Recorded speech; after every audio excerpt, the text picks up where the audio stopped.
We, the people, in order to form a more perfect podcast, welcome you to Dear Watchers, an omniversal comic book podcast where we do a deep dive into the multiverse.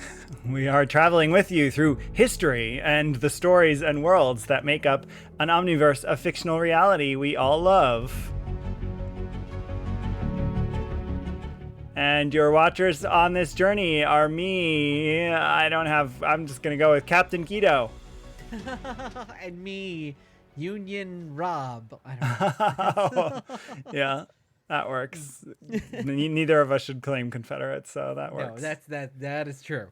And before we take a trip through history today, what's new you're so smart. What's new with us, Keto? Well, our DC giveaway is done. Mm-hmm. We may have another very soon, as you heard in our 100th episode. This is our summer of giveaways. You have to listen every episode.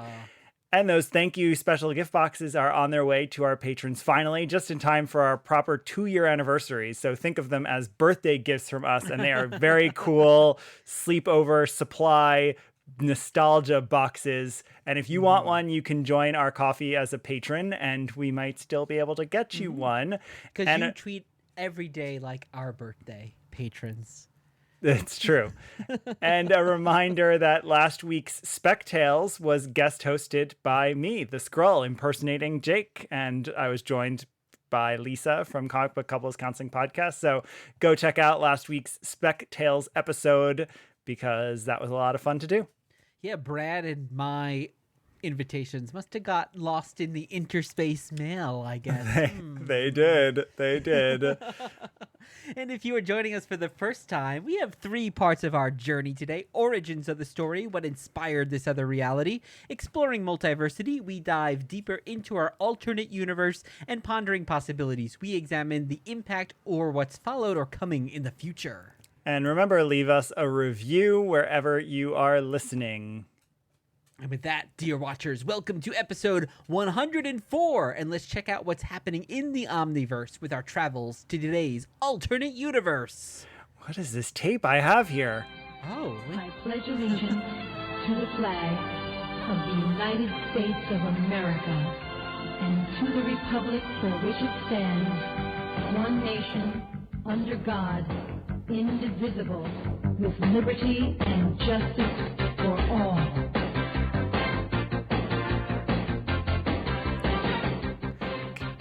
Oh, I was waiting for this to sing. I don't want to sing. Captain America. Oh, I love it. Yeah. I love that. As the kids say, I believe, that's a bop. No, it's a banger. It's a banger. Well, that's what I feel like they said years ago. I thought it's a bop. It's a bop and a banger. Oh, I meant like now, the kids now. Yeah, no, I know. I love this song. Who knows what those kids say? Yes, but this is a fun song. Yeah, so that's our transition music for that moment. We'll see if I use it again or not. That comes off of one of the really cool Captain America audio tape adaptations of an actual issue of Captain America. So I try to collect those audio cassettes because they have weird music like that. Do. So there's Superman, Man of Steel ones, and then Captain America ones, a few others, but this has to be the best because it has that song that you can't hear anywhere else and is so good. All right, so. Well, thank you for that fun introduction. And today, these 2 Yankee Doodle dandies are on a journey to find out the answer to the question, what if Captain America fought in the Civil War, the one from U.S. history, and other tales of Cap in American history? Yeah, we have to clarify that because there is, of course, the quite major Civil War in Marvel's continuity, both comics and movies. And in other countries as well. There are multiple examples of civil wars, but this Civil War that we are looking at is Earth 717. That Earth we'll get more into in a little bit, how it's relevant to what we're doing today, but it contains those 6 2005 one-shots that aren't linked to each other but might be set in the same universe. We visited this Earth previously in episode 71 from last November with Botter Milligan from the Shortbox Comic Book Podcast talking about Namor. So when it was Namor if he grew up on land. But before we get into our issues today, a little background on the Bicentennial in comics, because we are going to be talking about a bicentennial issue, and this episode, of course, is coming out right around the 4th of July. So if you're listening to it when it comes out, we're trying to make it timely for you. Yes. Though it's not the bicentennial this year, obviously. No, or perhaps not obviously to those who don't know, but it's not the bicentennial. Well, I'll tell you what the bicentennial is. And despite the fact that we don't know what the kids are saying these days, we are not old enough, neither Guido or I, to actually have been born during the bicentennial, which was in 1976, celebrating 200 years since the signing of the Declaration of Independence. There was a decade of planning, so literally, a committee was formed in 1966 to work on this, though ironically, that was dissolved 6 years later because they could not agree on an event. There's something in there about America, for sure. The fact that this committee gets formed, can't come to agreement, and anyway. And that kicked off in January that year in the Super Bowl. So many sports game celebrations, small town celebrations. You'll see murals still on small towns everywhere around the country. Ton of TV specials, books, merchandise, special events like the president riding up the Hudson in New York. That's bizarre. And Johnny Cash leading a parade in Washington, D.C. And there was also lots of art that used that opportunity to comment on the darker or more complex side of America. I'm thinking Scorsese's Taxi Driver, Altman's Nashville, or Stevie Wonder's Songs in the Key of Life album. So not on the darker side, comics had to join the fray, of course, because this was such a big event. Comics had to get in on it, particularly when you have Captain America or Superman, Truth, Justice, and the American Way, Superman leading the big two publishers. So for Marvel, during the Bicentennial, they released a 1976 calendar called the Bicentennial Calendar. That year, lucky for them, was the 200th issue of Captain America. So that is written by and drawn by Jack Kirby, and while not linked to the issue we talk about today, they were announced as two tie-ins to the Bicentennial. Spidey Super Stories, the gem of a comic that gave us the Thanos copter, had a Captain America team up with the Liberty Bell on the cover, and no joke, on the cover, Morgan Freeman's character from Electric Company is saying, "It's an easy read." I guess it's kind of a joke because his name is Easy Reader or something. I don't remember, but that's a weird one. DC put a logo masthead on a bunch of books that says DC salutes the Bicentennial and did a giveaway in the books before July 4th. It expired July 4th, 1976 for a Superman belt buckle. Oh. Don't know why. I have no idea why. That's our Bicentennial. Monthly giveaway? Are you giving away the DC Superman belt buckle from 1976? I don't have one. No. I don't know. So they also, though, did an oversized book of Superman explaining American history for the Bicentennial. Archie did a Bicentennial issue. Charlton Comics had a Phantom of 1776. Maybe we'll cover all those things one day. So comics did a lot for the Bicentennial in 76. So if you want to see Cal mansplain American history, you can pick that up. But so of course, some of the comics we're talking about today are about American history. So let's talk about what our background is with depictions of American history in Marvel Comics. It's a very specific question today. Yeah, well, because you could go big, right? Every comic company has to grapple with depictions of history. I think what's interesting about Marvel, of course, uniquely in comic book publishing, is that they really leaned into being real. So, of course, most comic fans know about like the sliding time scale and the way that has to exist, because they'll have like Kennedy be the president in an issue of Fantastic Four, and then Nixon be the president in an issue of Captain America. So they're existing somewhat in real time.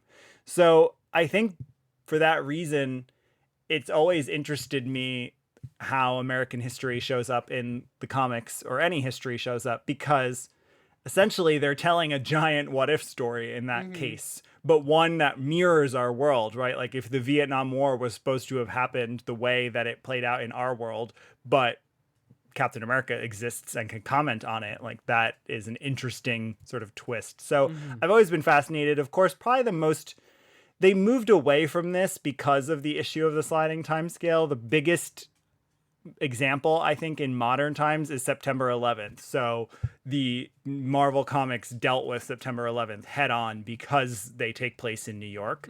So and the they publishing really house had was to. there too, so everyone was probably affected by it on the ground there. Yeah. So I think that's the most recent example I can think of a major world event showing up in Marvel Comics. So I've always been interested in how they deal with it, and I love social commentary stories, so I'm always interested in that too. What about you? Are you like, did you ever think about the way American history shows up in Marvel Comics before this question? The biggest thing was just their depiction of World War II. A lot of the stuff with Nick Fury, and I always loved Baron von Strucker as a villain and him just being a Nazi, and it's just so that the biggest thing of them having this prominent Nazi villain, and then also having Hydra also be a stand-in for the Nazis and the Red Skull. So everything kind of around Nazis, Hydra, Nick Fury, all that kind of stuff. That was the most I feel like I really got into it. And even then, it's like taking place after World War II, but still somewhat in the world. It's almost like World War II never really ended for a lot of those characters. Yeah. So we're going to see today how a lot of American history events show up in Marvel Comics. So we are going to be traveling back in time to the Bicentennial for this week's Origins of the Story. Right now, on this very show, you're going to get the answer to all your questions. Our amazing story begins a few years ago. And this week, we are discussing Captain America's Bicentennial Battles. Great title. A Marvel Treasury edition from Marvel Comics from June 1976. And the chapters are titled Mr. Buddha. That will make more sense in a moment. The Lost Superhero, My Fellow Americans, Stop Here for Glory, and The Face of the Future. All right. So this book is credited as being edited, conceived, and drawn by Jack Kirby. So I'm assuming he's the writer, but that's how he's credited in it. It's just a funny crediting. Of course, that also means he does the pencils. The inks are by Barry Windsor-Smith, Herb Trimpe, and John Romita. So just three little names there, just doing the inks. For Four names. Books. I mean, it's Jack too, right? Like this is huge book that speaks to what they were trying to do here. It's lettered by John Costanza, colored by Phil Rachelson, and again, edited by Jack Kirby. So real quick before we give a summary on the issue, Marvel Treasury editions are these oversized, tabloid size, if you will, books that were one-shot releases. They ran from 74 to 81, though they've been reprinting them, especially recently. I think actually this just came out last year again, Bicentennial Battles. And they would sometimes, in fact, often reprint original stories, but sometimes reprint previous stories and sometimes be original stories. Like the famous that we've discussed, Marvel DC Wizard of Oz, is a Treasury edition. And they had over 30 Treasury editions. Not too many, but not small either. This was right smack in the middle of the era. So this issue is, in theory, 616. Why don't we start off with a summary of it? Yeah, and the summary won't do it justice. Definitely needs to be read it's a long issue also. Issue. Yes. Yeah. So Cap is summoned to the headquarters of Mr. Buddha, who's kind of like Buddha meets the Watcher, but looking very Jack Kirby-esque as well. And Mr. Buddha promises Cap to show him the heart of America and proceeds to send him throughout time, from the colonial era to the Old West to the Depression to Hollywood and much more. And along the way, he very briefly fights the Red Skull and Hitler. He gets very annoyed by Ben Franklin and Betsy Ross because he discovers he's the inspiration for the American flag in a mind-bending paradox. And he helps jumpstart the abolitionist mission of John Brown. Eventually, he sees through a group of children that the true essence of America is that anyone can be what they want to be or achieve greatness. Yes. Or as another Bicentennial story says, 1975, don't dream it, be it. Exactly. Nice Rocky Horror reference. So I had never, ever read this until we read it for this episode. I'm assuming that's true for you too. Either. No. Yeah. Yeah, go ahead. I liked it. I liked it a lot. I think it's weird in Kirby ways. Like, especially, I love just, having just read the Eternals, Kirby's Eternals, maybe last year or the year before. This has so many elements. Like, he's pulling on like pyramid power, which was that best-selling book that came out in the 70s. So he's like really into new age stuff showing up in his comics. I don't know if he himself believed it or was a practitioner, or if he just took it to do something. But I just love, Buddha coming out of his pyramid and talking about the energy, and he talks all about like mysticism, and it makes no sense, but it's just fun, and I like that. So we should say too, this is a character. He looks kind of like Buddha, but he's basically got the Watcher-like powers because he's able to see in all these other. I guess they're not really dimensions, right? They're just other points in time. Yeah. And he has a little but he also has this very Kirby-esque look, and that everything pyramid about you it. mentioned I is love a very it. Kirby, kind of like the DC chair, right? That teleports that guy whose name I can never remember around. Yeah. Orion and the New Gods. Yeah. Uh-huh. So yeah, I think it sounds like you didn't like it. No, I did. I think it's I think it needs to be seen as like a product of its time. But I think the thing I like the most about it is that Cap is just constantly annoyed and frustrated throughout. He is very annoyed that he keeps getting sent to these places. He's not in awe that he's ending up in these various times. He's always kind of disgruntled that he's suddenly someplace else. And it's also got this kind of Scrooge thing, It's a Wonderful Life kind of thing, where he's dropped in these times, then he's kind of like whisked right out right away. Well, and he keeps thinking he learns the lesson, and then Mr. Buddha keeps telling him like, nope, you haven't gotten it yet. Exactly. Nope, try again. And I think that's where, knowing whatever I do know about Jack Kirby, and I think what a lot of people who are his fans know, he was super progressive, super social justice oriented, and so I think it's in those moments that I actually really like the dialogue and the story, because that's where I'm assuming it's Kirby's perspective is Mr. Buddha's, since it's a character created for this who doesn't mean anything.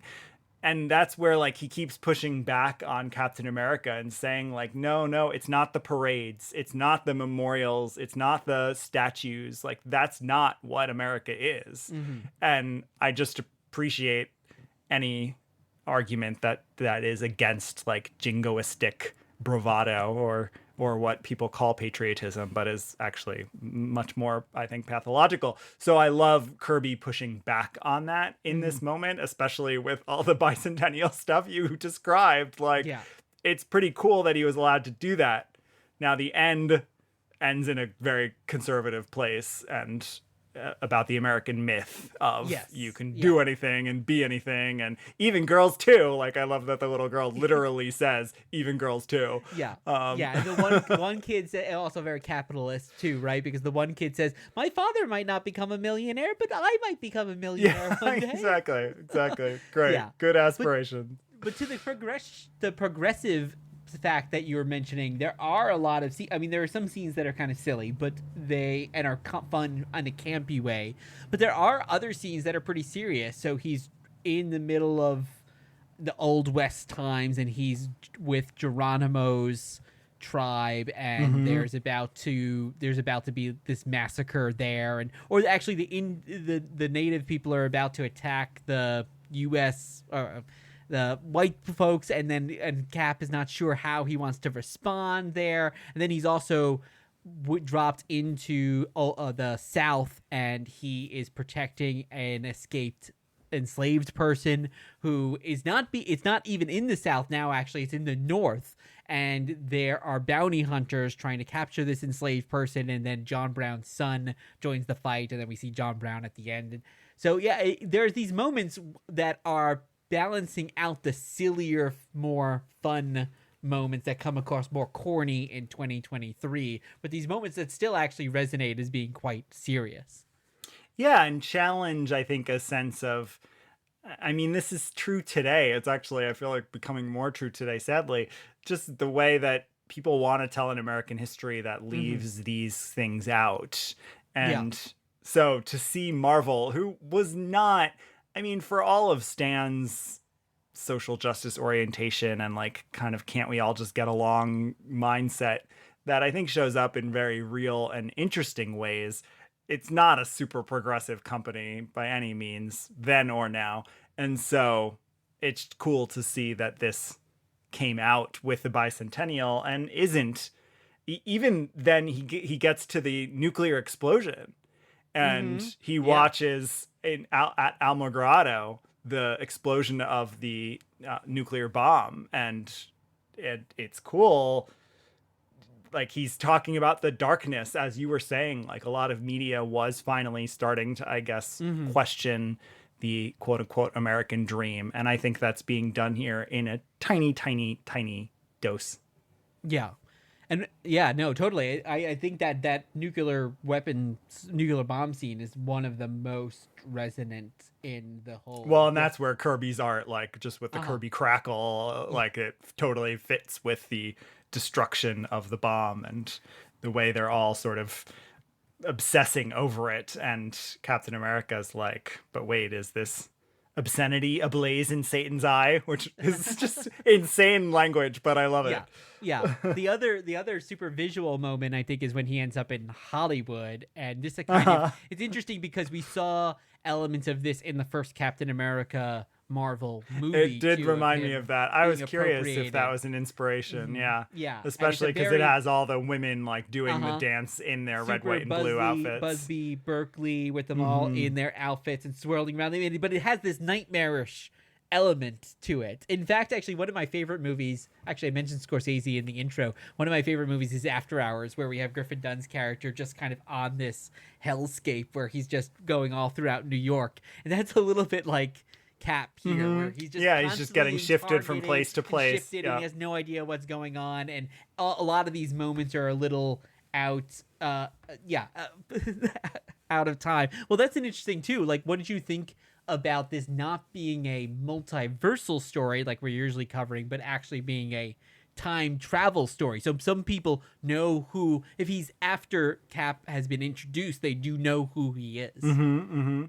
Yeah, I think that's really cool that he never shows up in a fake world completely. So I think it's neat. I mean, it creates the one paradox, which is actually great because it reminds me of like the Wonder Woman paradox. There's an iteration of her origin where her, or I guess her mother, I don't know, wearing the Stars and Stripes is actually what inspired the Stars and Stripes. Like it's some sort of loop that gets created.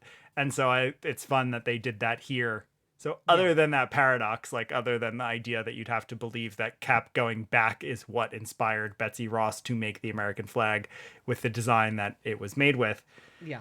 Other than that, it works. I have it up here because I did laugh out loud. So the Ben Franklin and Betsy Ross love the uniform and they start sketching it out. We don't really see the sketch really, but we know it's the American flag. And then he shows it to Cap, and Cap is just taken it back, and he says, "It isn't possible. It just isn't possible. I've been ripped off by Benjamin Franklin." That is just so That is great. weird. The other crazy moment I have to mention before we move on is, of course, that Jaws shows up in this. So that just speaks to like the time that it's 1975, and completely inexplicably there is a 2-page sequence where we have Captain America fighting a shark, and he even refers to it as a Jaws at one point. So like it's just so weird. It's like, I guess that was a very modern reference at the time, of course. So it's really weird. So it's a weird piece, an interesting piece,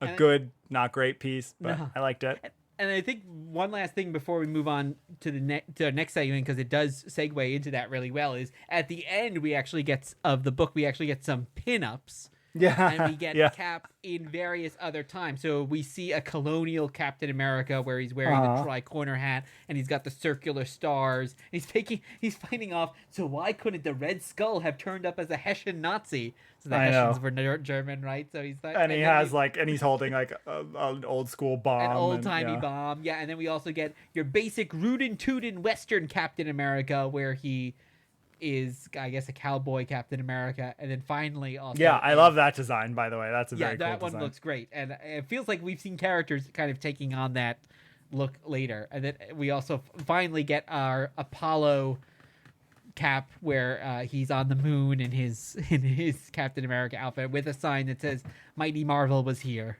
But yeah, yes, we'll and see. he's the Astro hero. So yeah. Uh-huh.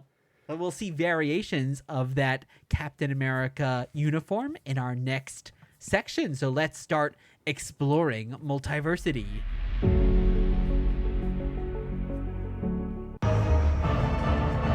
I am your guide through these vast new realities. Follow me and ponder the question, what if? And we are returning to the world of What If with What If featuring Captain America Volume 1, Issue 1 from February 2006. This is entitled, What If Captain America Fought in the Civil War? Or we're asking the question, what if Captain America fought in the Civil War, the one from the U.S. history, and other tales of Cap in American history? And so again, this is part of a series of one-shots that they did over a few years, all coming out at the end of 2005 together. Earth 717. This is written by Tony Bedard, penciled by Carmine di Giandomenico, inked by John Stanisi, colored by Laverne Kinzerski, lettered by Dave Lanphier, edited by Mark Paniccia. So this has the wraparound where you have Hector Espejo, who is the online watcher that exists in all of these one-shots, where his computer gets messed up and he now can use the computer to see into other worlds. Really cool setup, I think, for these one-shots. And before we get into the plot of this one, Tony Bedard at this point has been at Marvel and did a lot of work at CrossGen, started at Valiant and DC. This is pretty late in his Marvel career. He only writes a few more Marvel books for a year after this before he's at DC for the next decade. Carmine, on the other hand, is an Italian artist and starts working for Marvel, doing some Conan in Italy in the 90s, some creator-owned work, does Spider-Man Noir after this, so actually co-creates the character, and then does a run on The Flash, but works mostly actually in film storyboards. So let's share this Earth 717 from this What If. Because on this Earth, Steve Rogers is growing up in the 1800s and is a corporal in the Union Army under Colonel Buck Barnes, who is corrupt and ends up trying to kill Steve when Steve discovers him plundering. But a black soldier who is part of the Indian Home Guard, Which is real in history, by the way. I did look it up to find out. They are Indians who volunteered to participate in the Civil War. Well, he has learned from a shaman.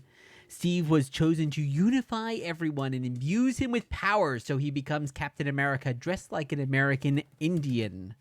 And Bucky, under the same spell, ends up becoming the White Skull, having his face burned off. And we learn very quickly at that point, the issue sort of ends, that Rogers ends the Civil War early, preventing a lot of deaths and battles and the death of Lincoln.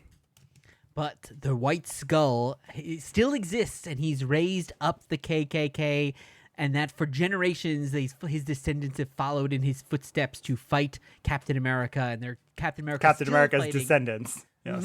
He's still fighting White Skull terrorists to this day. General America, in fact. I think it's like his great-grandson or something. And General America now, is fighting White Skull terrorists. So that is our summary of this What If universe. What do you think of it? I think there's some really great stuff and some not so great cultural things in there, but I think the basic kind of story I like, and I was also surprised at times by it. What about you? Yeah, I think what's weird about it is it's a very alternate version for a What If. It doesn't have a point of divergence because even having Steve Rogers exist in the 1860s, which is unexplainable, right? There's no divergence there. That's just an alternate universe. There's no point of divergence, which I'm completely okay with. He's just born at a different time. But then really doesn't track on to Captain America's origin. Again, I'm okay with that, but it's very unfamiliar. There's no super soldier serum. There's no volunteering for the war effort. I guess there is, in the sense that he's fighting for the Union. But so there's elements of it that feel really unique, and I actually like that in What If, because we've talked about when you have that single point of divergence in a What If issue, I think the story can be either really good or really bad. Either you're just staying in the status quo or you're doing something really interesting. This is just tears everything up and you get a whole alternate telling. And so I liked that aspect of it, that it was ambitious.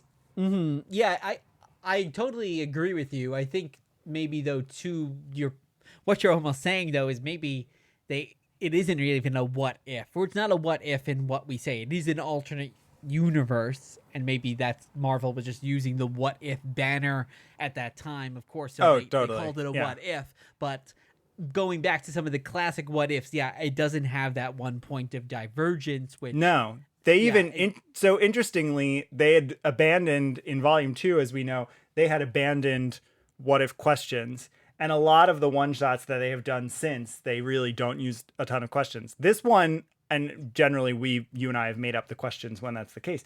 This one, though, interestingly, they do put the question at the beginning, and it's not totally accurate. It's, what if Captain America had fought in the Civil War? I guess it's accurate, but it's totally different for all the reasons we've described. And what did you think of... I think one of the biggest differences in this story, which is the depiction of the Bucky Barnes character. Yeah. And that's what I was saying when I said I was surprised by it, because I was surprised how evil they make this character from the start. There's no inciting incident that makes this character then have a turn. When we meet him, he is already evil. Well, he gets so much worse too. What I think is jarring for me, maybe it has a little bit... Maybe I found it jarring because it depends on a really black and white moral sense, which I think the best Captain America stories, like Kirby's, don't uphold that. Because what's strange to me is I actually thought he was going to be sympathetic, because when it turns out he's stealing stuff, he actually says, like, well, the North is going to need money because the North has depended on the South's use of slave labor. And now that we're ending that system, as we should be, we are going to need more money. And so we're going to sort of pillage where we can. Now, you don't have to agree with that tactic, but the argument is a little bit rational and it made sense to me. So he's also just killing everyone too. Well, that's where he takes a turn. Like then suddenly, like he's killing everyone and decides he's going to kill Steve Rogers. And like, so it's interesting to me that like, the thing that makes Steve question him doesn't make me question him. It's only then that we see that he's actually like a mass murderer and insane and ultimately racist because he reforms the KKK and all of that. But just that I thought it was weird that the thing that makes Steve question him was actually like an interesting philosophical question to me. It was like, oh, is it okay to steal these things because they're dismantling the system of oppression? So well, and I think it's interesting that they make the antagonist the Union in this story as well, and that isn't, to go back to what you were saying in terms of the black and white, that's not really a black and white area there, because they didn't make the South villain, and maybe they didn't want to, I don't know, maybe they didn't want to anger the Southern readers, so they thought, okay, we're going to make the North also the bad guys in this and have these bad apples here. But I think it also... I don't know if that's the case, because I did at least feel like I'm always nervous when there's any question that the Civil War wasn't totally about slavery. And no, they flat out say, like, it is completely, that is what we're fighting over. So no, but I think... they do. It is an interesting choice, I think, to have the North be the bad guys, and it actually kind of makes me think of more modern storytelling around the depiction of law enforcement and the police, where it's still sometimes rare to see a story that shows the police as being the antagonist, and we're seeing it more here. But I think you could almost see shades of that in this story as well. Yeah. So the elephant in the room that we both referred to is the fact that, as far as I can tell, Tony Bedard is not of American Indian descent. We know Carmine di Giandomenico is not. He's from Italy.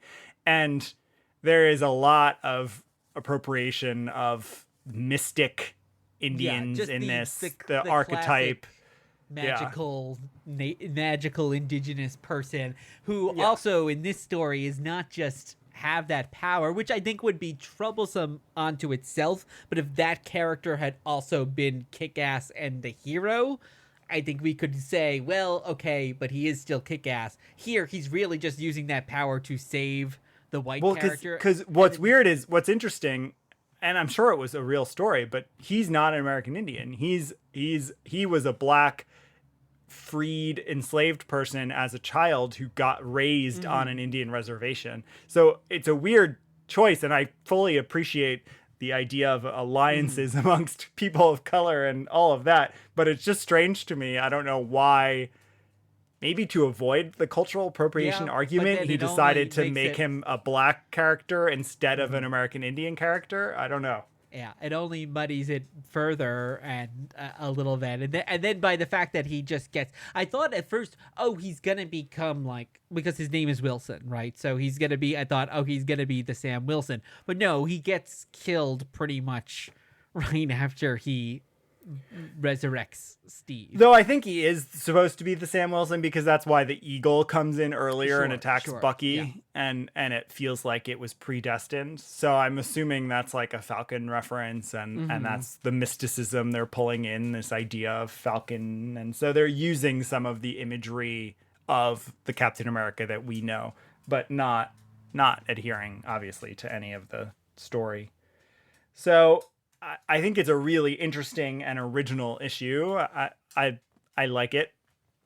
That's it. Yeah. That's all I have to say about it. and what's interesting, well, I guess we'll get to this right now in terms of whether we want to revisit this world, because what's interesting, and right at the end, it almost feels like it was just like squeezed in. Oh, we ran out of pages. Let's put this in, because they then add this stuff where Lincoln wasn't assassinated and the KKK all that alternate history stuff then. So but we also know that the White Skull terrorist group has been formed. So I think I would actually, it's tough because there's some things, can we even get over some of the appropriation, but there's also interesting stories maybe to still be told in this universe where many of the events that we know following the Civil War did not occur. Yeah, I agree. I feel the same way. I'm of two minds, and I'd rather that the return to this world be the way it happens in the next story that we read. Well, which is why I picked it.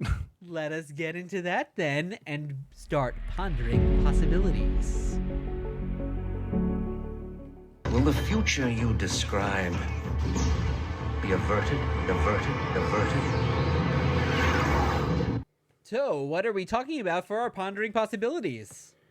So I went a few places. There is a character that shows up in Secret Avengers that it turns out was a super soldier who lived before the Civil War and has lived through and fought in the Civil War. So I started looking at that to see if we should go there.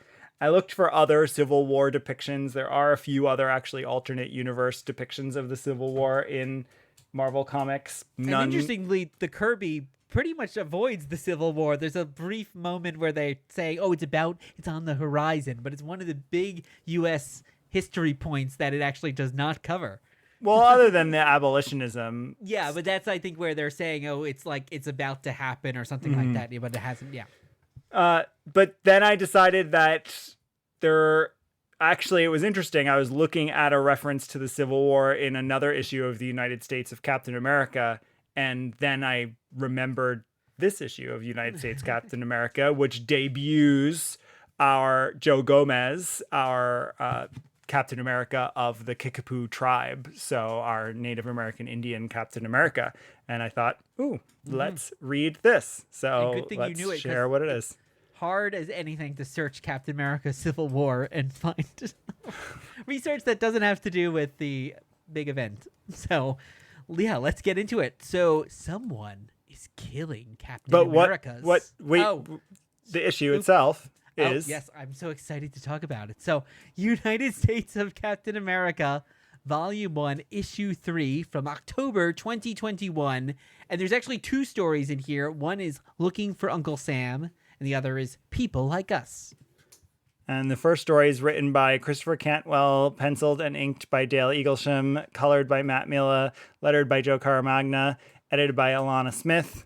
And the second story is written by Darcie Little Badger, penciled by David Cutler, and inked by Roberto Paggi, with colors again by Matt Milla and letters again by VC's Joe Caramagna. So we read this. It is issue 3 of the United States of Captain America miniseries, which each issue debuts a new Captain America in this overarching story and then has a backup telling their origin story. So now, go ahead. Someone is killing Captain America's, and Steve and Sam are on the case. They encounter Joe Gomez, the Captain America of the Kickapoo Tribe, which is a real tribe in central U.S. and Mexico. And he is a mechanic and construction worker who moonlights as a Captain America fighting for his community. Together, they try to stop an assassination attempt on a native candidate for governor. And then Joe gets injured, and the story continues without him in the next issue.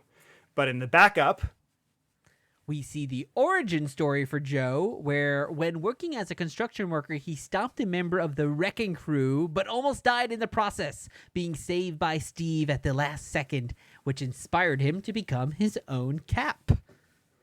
So I've read this miniseries. I've read this issue before. You haven't, so you start us off. It's a little out of context because there is this one 5-issue story, but what did you think?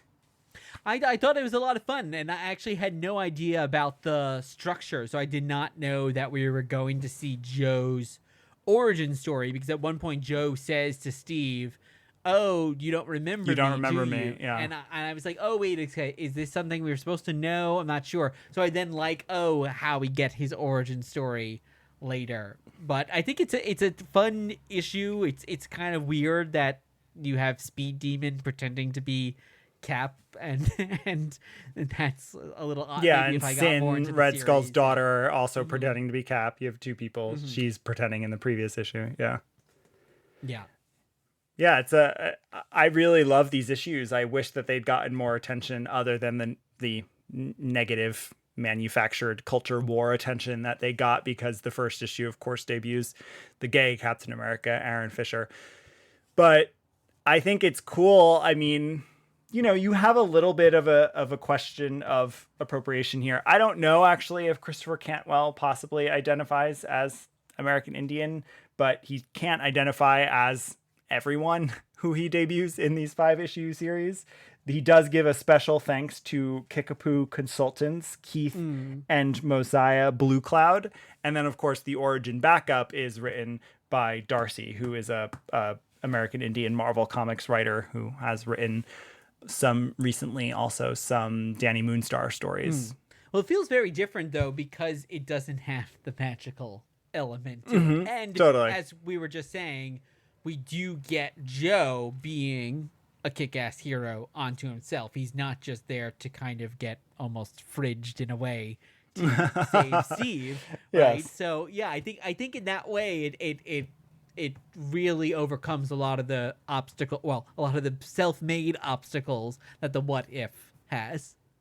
Well, and you also get, and this is the part written by Darcie, you get some explicit social commentary stuff, like I love when he's falling off the iron girder and he says, "But I'm native in the USA. When people like me fall, 9 times out of 10, we were pushed and we almost always hit and then Steve grabs him and interrupts the cycle that we know that native people have, you know, significant higher rates of death by all sorts of things, alcoholism, suicide, disease, all sorts of factors that are outrageous and should not be the case."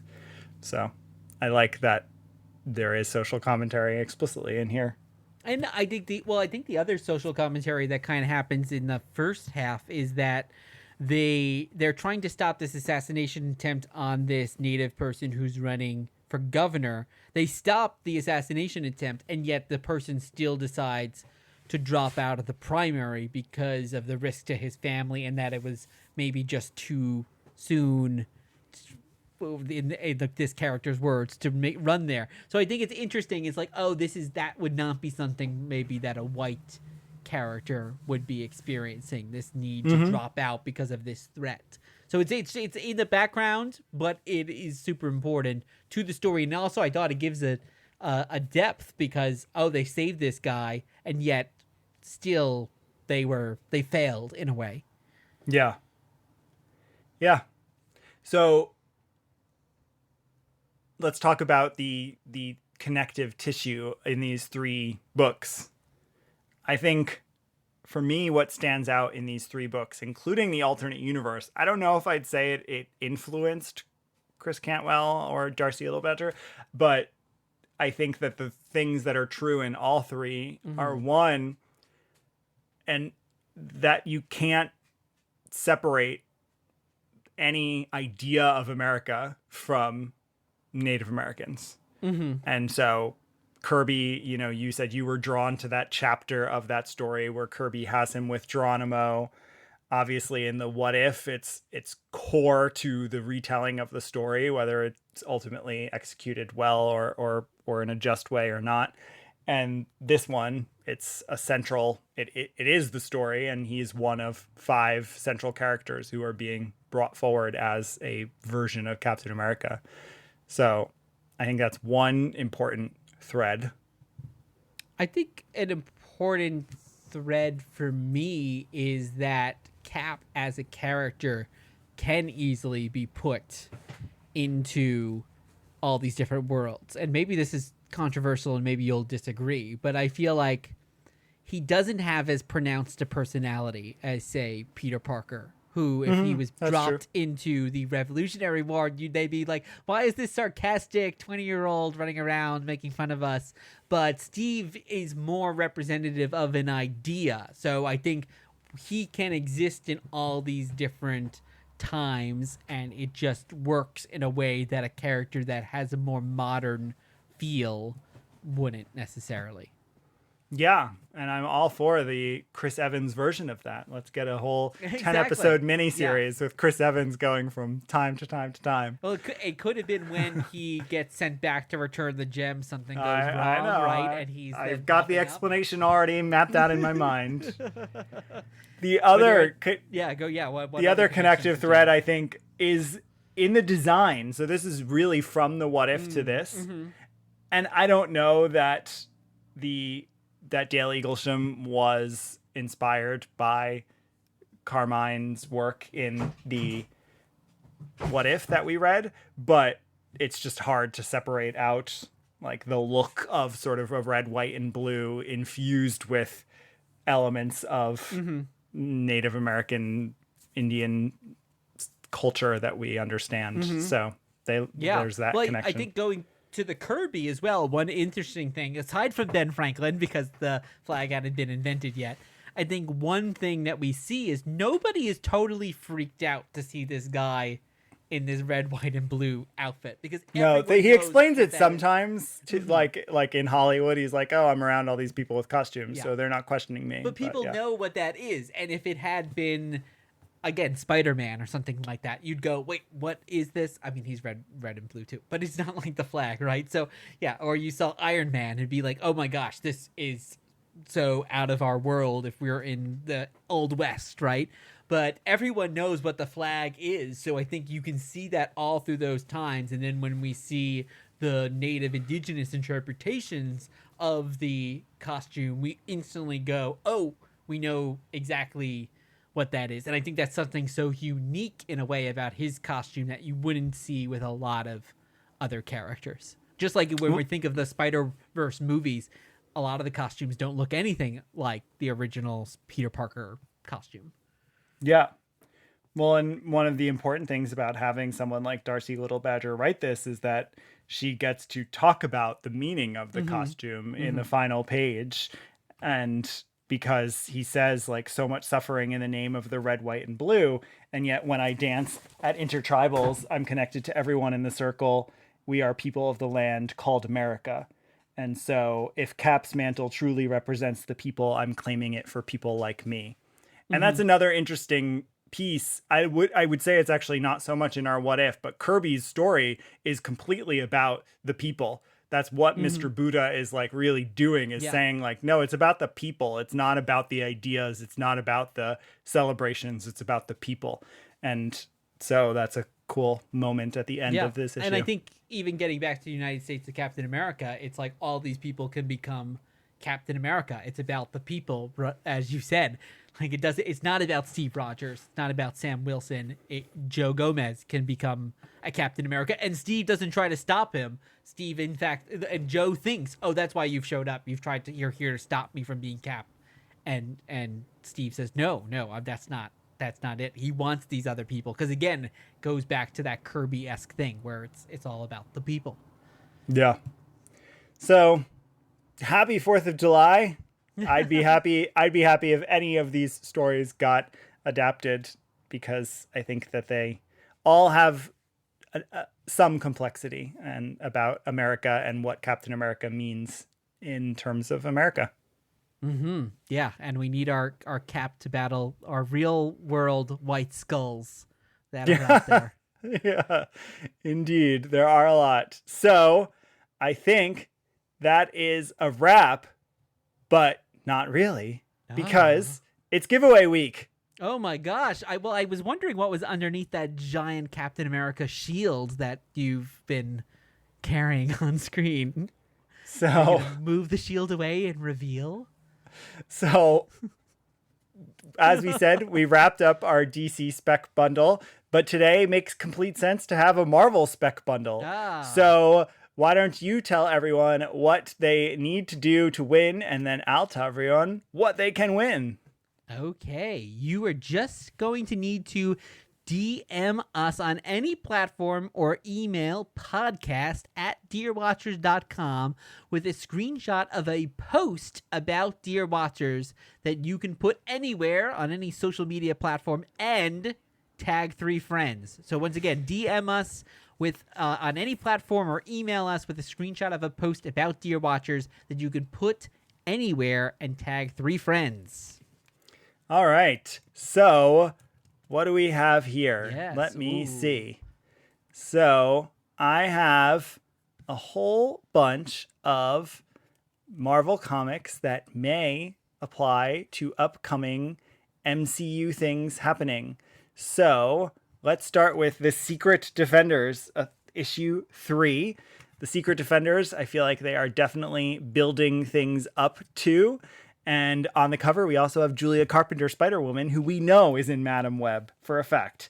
We have a little bit of It's Seen Better Days, but a mini-series of Sword, the first issue, which is, of course, one of the earliest appearances of Abigail Brand. Everyone thought that, what's her name in Secret Invasion? Emilia Clarke was going to be Abigail. She's not, so there's still time for Abigail. We have an issue of Invaders from the 1970s, because I continue to think that the Invaders are a great place to mine, especially for Union Jack, the gay superhero that gets ignored and has a connection in Secret Invasion. We've got an issue of Cable, because why not? Cable's popular. We've got a reprint of Kitty Pryde and Wolverine, a reprint of the first Quasar. We have Damage Control, issue number 1. Long rumored Damage Control. It's supposed to be a comedy series coming out. Well, here is issue number 1. We have another issue of a Defenders with Doctor Strange on the cover, and a Captain Marvel with Marvel, because who knows who is going to be in the Marvels this fall. And we might see some of these other Captain Marvels. This feels like a warm-up for your Whatnot show. I have long said I don't know that I have the personality for Whatnot, but our listeners can tell us. I said I want you to do it. All right, but to get these 9 issues, just mention us on social media, tag 3 friends, and send us the screenshot, because we just want more people to listen to us like you do. And that's how you can win these 9 issues shipped to you. And that is a wrap, dear listeners. Thank you for listening. I have been Guido. I have been Rob. The reading list is in the show notes. You can follow us on all social media, dear watchers. I'm going to continue that audio in just a moment. Thank you. Leave a review wherever you listen to podcasts. We'll be back soon for another trip through the multiverse. In the words of Uatu, keep pondering the possibilities. And to the republic for which it stands, one nation, under God, indivisible, with liberty and justice for all.